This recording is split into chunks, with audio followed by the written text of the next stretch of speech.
March 27 ஜீவ ஊற்று வேத தியானம். சங்கீதம் 12:5. ஏழைகள் பாழாக்கப்பட்டது நிமித்தமும் எளியவர்கள் விடும் பெருமூச்சு நிமித்தமும் நான் இப்பொழுது எழுந்து அவன் ஏங்குகிற பாதுகாப்பிலே அவனை வைப்பேன் என்று கர்த்தர் சொல்கிறார் என்பதே. ஏழை என்பது அவர்களின் பொருளாதார நிலையை குறிக்கிறது. அடுத்து எல்லோராலும் கைவிடப்பட்டு உதவிகளற்ற நிலையில் இருப்பவர்களையும் கர்த்தர் ஏழைகளாகவே பார்க்கிறார். எளியவர்கள் என்பது அவர்களின் மனநிலையை குறிக்கிறது.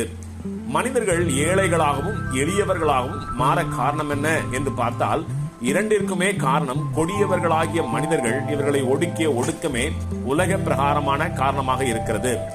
ஏழைகளும் எளியவர்களும் சிலருக்கு கிள்ளுக்கீரை போன்றவர்கள். ஆகவே இவர்களை ஒடுக்குவார்கள். ஏழைகளையும் எளியவர்களையும் பொல்லாத மனிதர்கள் பாழாக்கி ஒடுக்குவதற்கு எவ்வாறு தைரியம் கொள்கிறார்கள் என்றால், ஏழைகளுக்காகவும் எளியவர்களுக்காகவும் யாரும் குரல் கொடுக்க மாட்டார்கள். அதோடு கூட அந்த ஏழை எளிய மனிதர்கள் எதிர்த்து போராட பலனற்று இருப்பார்கள்.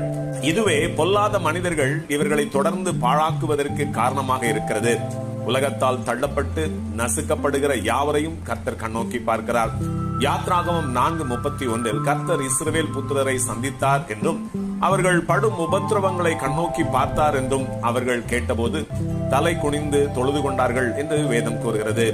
ஆம், ஏழை எளியோர் இந்த பூமியில் தங்களை அனாதைகளாக யாருமற்றவர்களாக உணர்கிற போது அவர்கள் இந்த பூமியில் வாழுகிற ஒவ்வொரு நாளும் ஒருவித பயத்தோடும் கலக்கத்தோடும் வாழுவார்கள். இவ்வாறு உணர்கிற ஒவ்வொருவரும் தங்களுக்கு ஒரு விடுதலை கிடைக்காதா, தங்களுக்கு ஒரு பாதுகாப்பான அடைக்கலம் வாராதா என்று ஏங்குவார்கள்.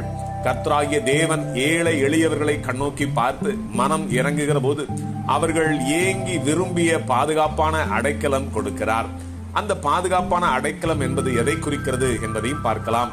சங்கீதம் 59:16 எனக்கு நெருக்கமுண்டான நாளிலே நீர் எனக்கு தஞ்சமும் உயர்ந்த அடைக்கலமுமானீர் என்று வேதம் தெளிவுபடுத்துகிறது.